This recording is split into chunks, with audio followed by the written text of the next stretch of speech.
Salut tout le monde et bienvenue sur cette nouvelle vidéo. Je suis encore une fois de plus honoré de vous retrouver et aujourd'hui, j'aimerais juste que nous fassions le bilan de l'année 2023.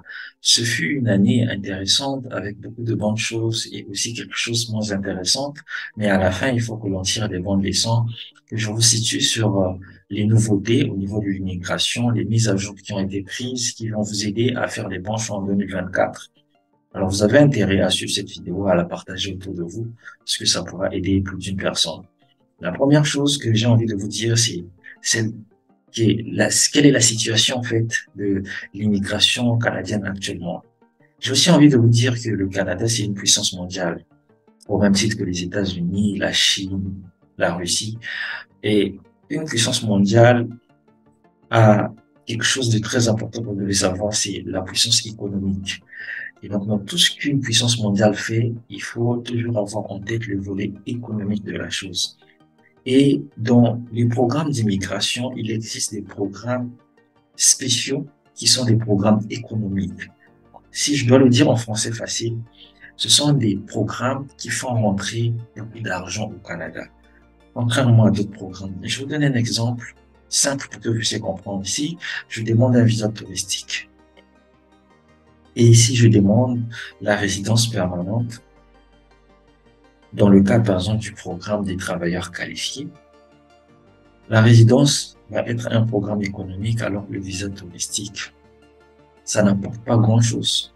Et en termes de traitement, si vous voulez, on va beaucoup plus serrer, si vous voulez, je veux le dire comme ça, mais essayez de comprendre l'idée. On va beaucoup plus serrer la personne pour laquelle, je veux dire, son visa n'apporte pas grand-chose au pays. Par contre, une personne, on sait qu'elle va arriver, elle va payer les impôts, elle va faire ceci. Même si la procédure semble être compliquée, le traitement ne va pas être pareil. Et en prenant cette perspective-là, j'ai envie de vous dire que si j'insiste à ce que j'ai insisté tout au long de l'année 2023, et c'est pas maintenant que je vais arrêter de le faire, que vous fassiez la résidence, c'est parce que simplement, j'estime qu'un résident permanent a tellement d'avantages une fois qu'il est sur le territoire. Déjà, lorsque vous arrivez, le déroulement se passe comment? Vous avez fait votre procédure, vous avez envoyé les passeports, on a posé les visas et il faut arriver. Quand vous arrivez, la première chose, c'est prendre un logement. Donc, soit vous allez sur un Airbnb, un logement provisoire, et ensuite vous prenez un logement définitif. Dans tous les cas, ce que vous allez choisir, ça va dépendre de vos économies et du réseau que vous avez bâti avant de venir. Si vous réussissez à trouver déjà une maison pour la location rapidement, vous êtes bien parti. La deuxième chose que vous allez faire, c'est peut-être d'acheter un véhicule, une voiture. Donc, il y a des choses qui vont vous être très faciles lorsque vous entrez comme résident. Sans quand vous avez une maison, vous avez un emploi, vous avez une voiture, vous allez à la banque, vous prenez un crédit. Voilà, on va vous l'accorder facilement. Et vous devez oublier un peu l'état d'esprit africain de se dire qu'un crédit, c'est une corde de peau. C'est une manière de s'enrichir si vous l'utilisez très bien une fois que vous êtes sur le territoire canadien. Ça, c'est la première chose que j'ai envie de vous dire. Si vous avez la possibilité de faire la résidence permanente, ne regardez pas à gauche, à droite. Souvent, lorsque je parle de la résidence, les gens regardent deux, trois choses. Disent, il y a la difficulté de passer les tests de langue et en plus, c'est assez coûteux, je l'avoue. Il y a aussi la difficulté de faire l'évaluation de diplôme parce que les écoles africaines ont une lenteur sans précédent. Et la troisième raison que l'on avance, c'est la preuve financière qui est assez élevée. Et enfin, je vais ajouter une quatrième raison, c'est la durée de la procédure. Je vais essayer de décortiquer ces quatre raisons que moi je trouve fallacieuses lorsqu'on parle du test de langue qui est difficile. Vous devez savoir que la vie, c'est une concurrence. Même avant que nous ne puissions naître, c'était une course entre différents spermatozoïdes et il y a un seul qui allait féconder l'ovule. Donc, ces spermatozoïdes-là, c'est toi. Ça veut dire que même jusqu'aujourd'hui, là où tu es, demande-toi, est-ce qu'il y a des gens qui ont pu faire le test de langue? Je te demande pas si je dis pas que c'est facile, je dis pas que c'est comment, mais demande-toi juste, est-ce qu'il y a des gens qui ont pu le faire? Alors, soit tu te sous-estimes, soit tu trouves que eux, ils sont des extraterrestres, Mais si tu as raison, c'est parce que le test est difficile que tu fais pas la résidence. Je trouve pas. Si tu veux quelque chose, tu pars chercher cette chose-là. C'est comme ça la vie.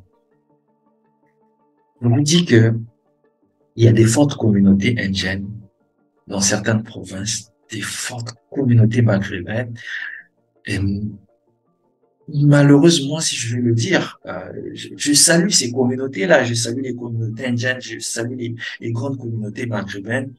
Il y a moins de communautés de l'Afrique subsaharienne, de l'Afrique de l'Est. C'est difficile d'avoir des fortes communautés. Pourquoi? Parce que ce sont des personnes qui sont plus dans des circuits un peu compliqués, des demandeurs d'asile, des trucs qui ne veulent pas affronter la difficulté. Si tu affrontes la difficulté du test de langue, tu vas faire un pas vers la résidence. En te disant que je vais passer le test, je vais me préparer. Je vais bien le préparer parce que c'est pas parce que je parle français que je suis automatiquement garanti d'avoir une très bonne note. La preuve, c'est que quand j'accompagne des tas de personnes, j'ai vu des gens qui ont des masters ne pas avoir un B2, avoir même un B1. C'est nul de dépenser son argent et de pas se préparer alors qu'il y a des outils nécessaires pour se préparer.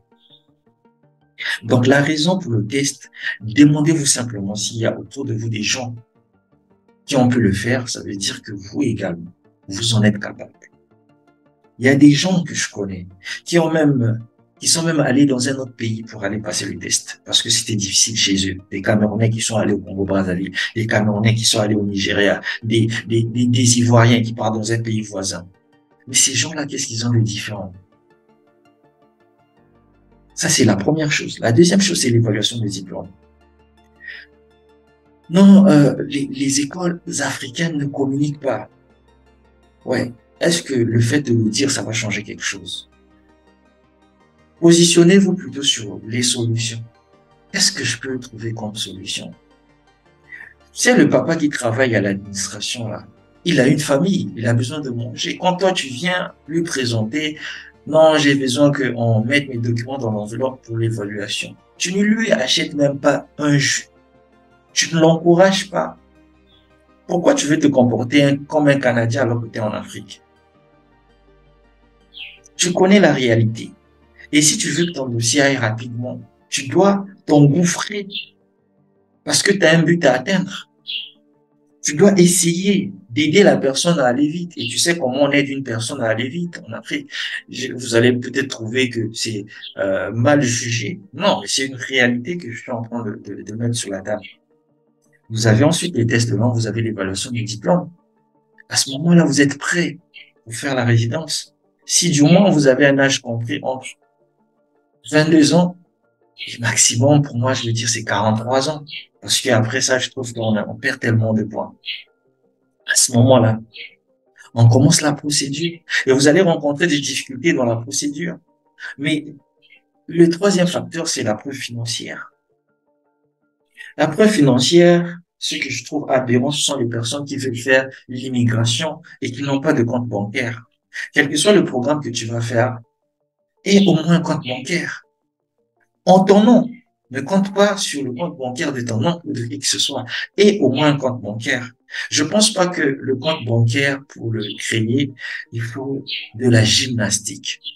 Parce que si tu vois bien dans ta vie, tu as déjà dépensé ces sommes-là peut-être pour autre chose. Peut-être que tu as déjà utilisé cet argent-là pour faire un pari sportif. Et toi seul sais les raisons pour lesquelles tu veux te rendre au Canada. Tu sais très bien si tu vas revenir après, si tu vas venir investir après, toi seul sais.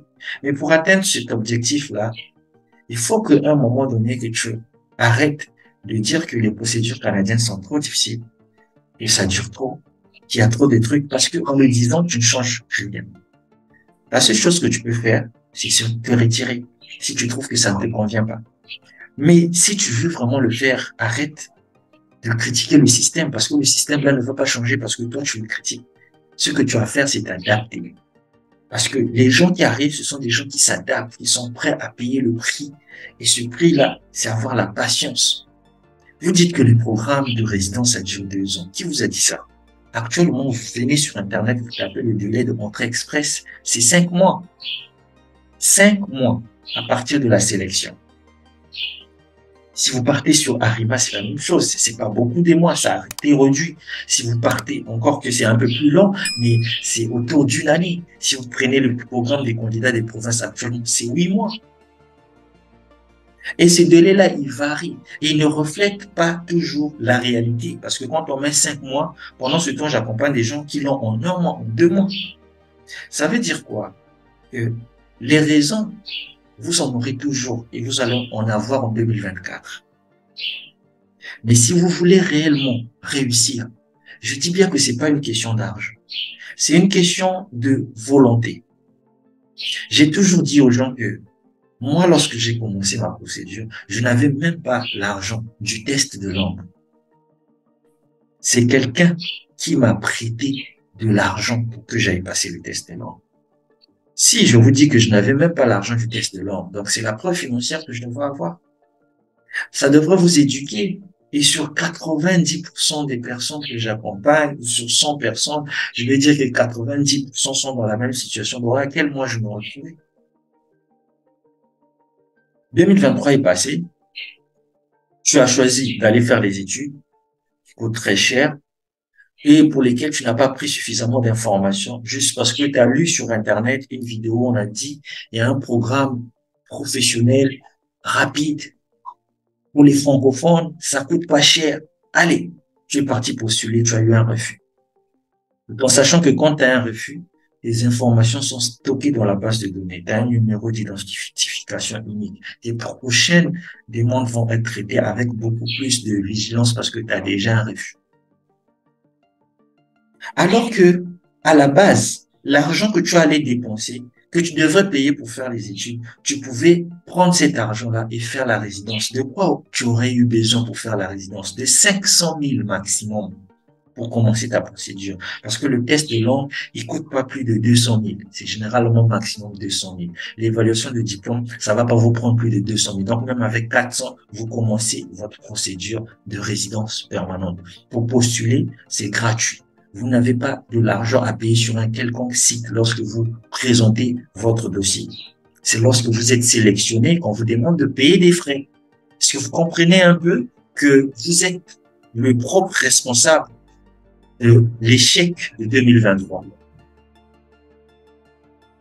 Lorsque tu regardes une vidéo sur Internet, si tu estimes que cette personne-là a de la connaissance et que cette personne-là, elle est assez stable, elle est assez honnête, suis sa vidéo du début jusqu'à la fin. Tu ne peux pas suivre un bout de vidéo et en fait te dire que c'est bon. Non. Vous savez que dans mes vidéos, je n'ai pas de détour, par exemple. Je parlais de moi. Je ne tourne pas autour du pot. J'annonce le sujet et puis j'attaque. Ça veut dire que si tu n'es pas intéressé par la thématique dès le début, tu sais en fait c'est quoi ce qui te reste à faire. Tu n'as même pas besoin de te compliquer la tâche. Maintenant, si tu suis jusqu'à la fin, ça suppose que tu sais ce que tu as à faire.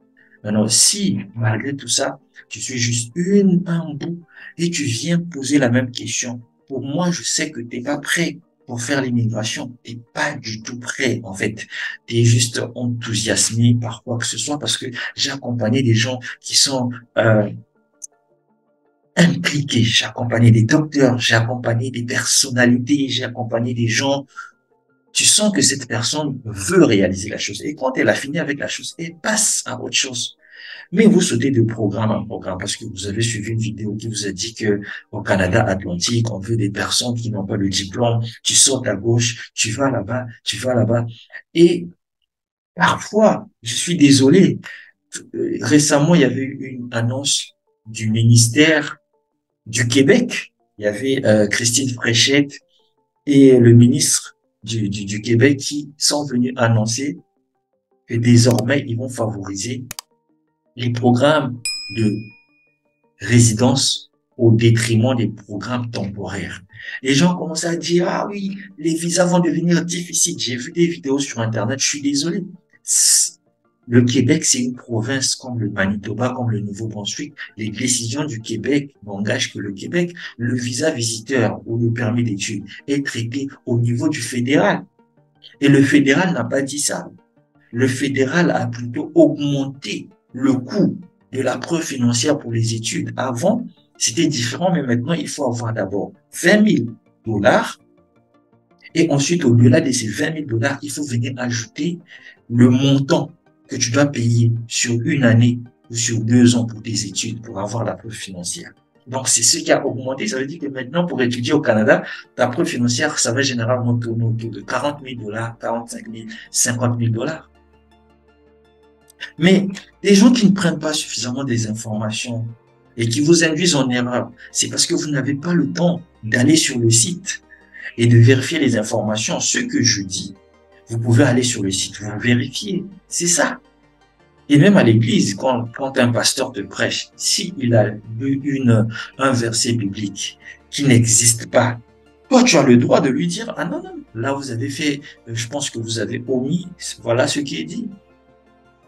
Et c'est ce qui occasionne encore plus d'arnaques. Il y a eu tellement d'arnaques en 2023 et il y en aura encore en 2024 si vous continuez sur cette lancée. Ce que j'ai envie de vous dire, c'est que si vous n'avez pas de diplôme et que vous croyez que vous pouvez réellement arriver au Canada et trouver une solution parce que vous n'avez pas de diplôme, mais faites bien le visa pour lequel vous voulez venir. Si vous voulez vraiment faire le visa visiteur, ayez suffisamment d'attaches. Ne faites pas l'aventure.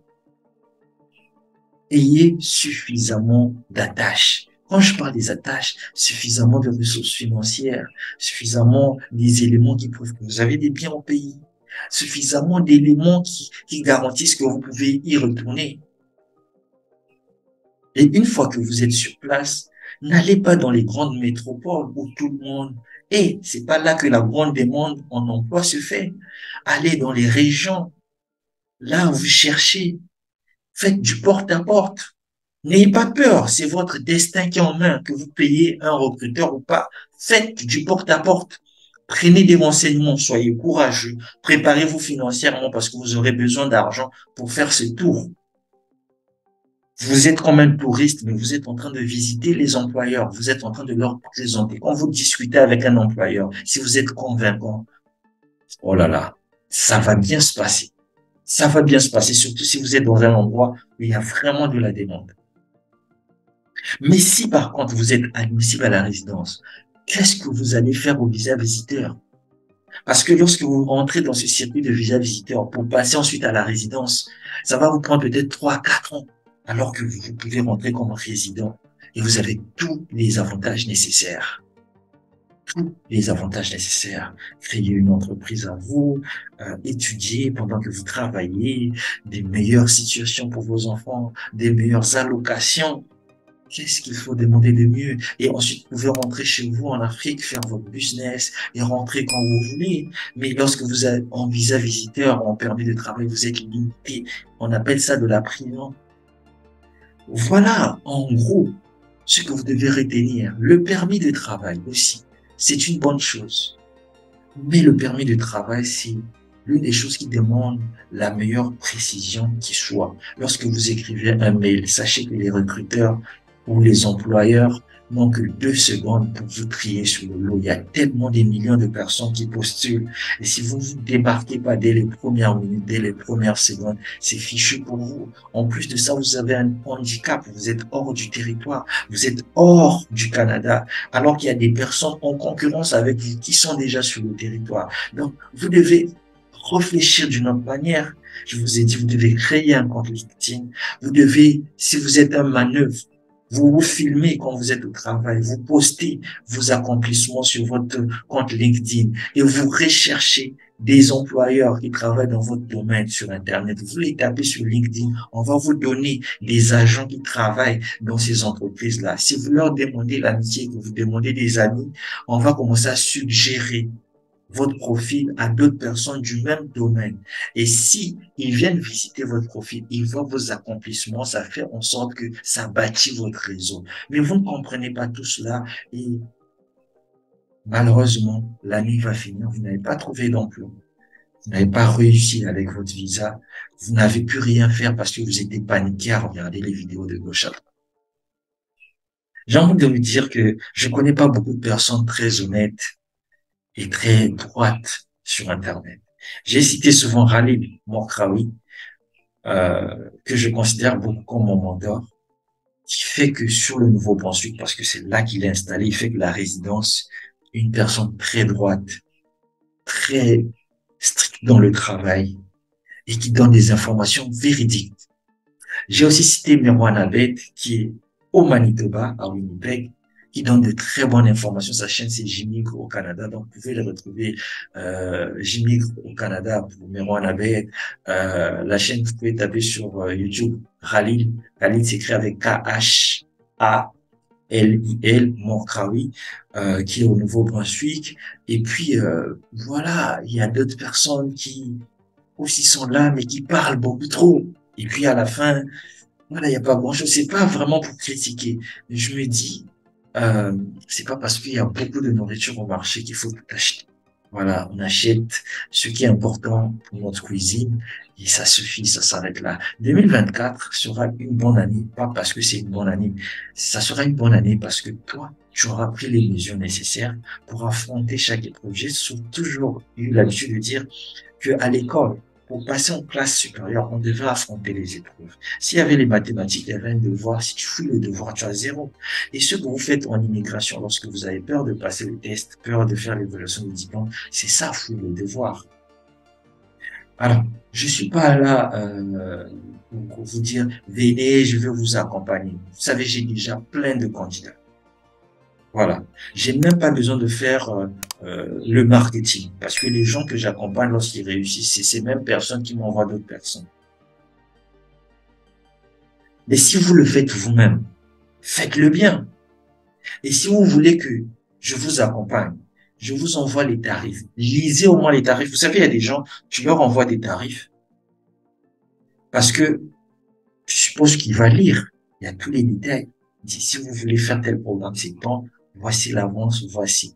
Vous envoyez votre CV, je vais analyser votre dossier gratuitement. Je vais vous dire ce que je trouve qui peut être intéressant avec votre profil. Et si cela vous convient, vous me contactez directement et on discute de vive voix. Vous écoutez ce que j'ai à vous dire.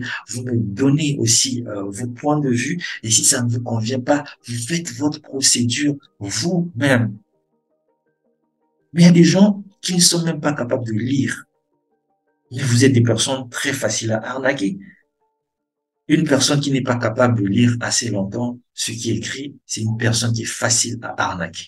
Ça, vous devez le comprendre et il faut que vous puissiez l'améliorer en 2024. Il y a tellement de choses à dire. Je pense que j'ai déjà pris suffisamment de temps. Je vais devoir essayer de m'arrêter là. Suivez les vidéos avec un œil où vous prenez des notes. Si vous avez des questions, vous les posez en commentaire parce que je réponds à toutes les questions. Quand vous m'écrivez en mail pour me poser une question, généralement, je réponds pas parce que les mails, c'est pour ceux qui veulent l'accompagnement personnalisé. Tu m'écris par mail parce que tu as besoin des tarifs. Mais si tu as une préoccupation, tu l'écris dans les commentaires parce que ça va aider d'autres personnes qui sont dans la même situation. Parce que les gens, avant de suivre les vidéos, ils regardent souvent les commentaires. Vous comprenez? Donc voilà ce que je tenais à vous partager. Prenez soin de vous. Je vous souhaite à l'avance une excellente année 2024. J'espère que vous allez réussir votre pari sur cette chaîne, que vous allez être aussi une source d'inspiration pour d'autres personnes, parce que la vie, c'est ne pas simplement respirer, mais c'est aussi apprendre à avoir le souffle coupé. Ciao, ciao.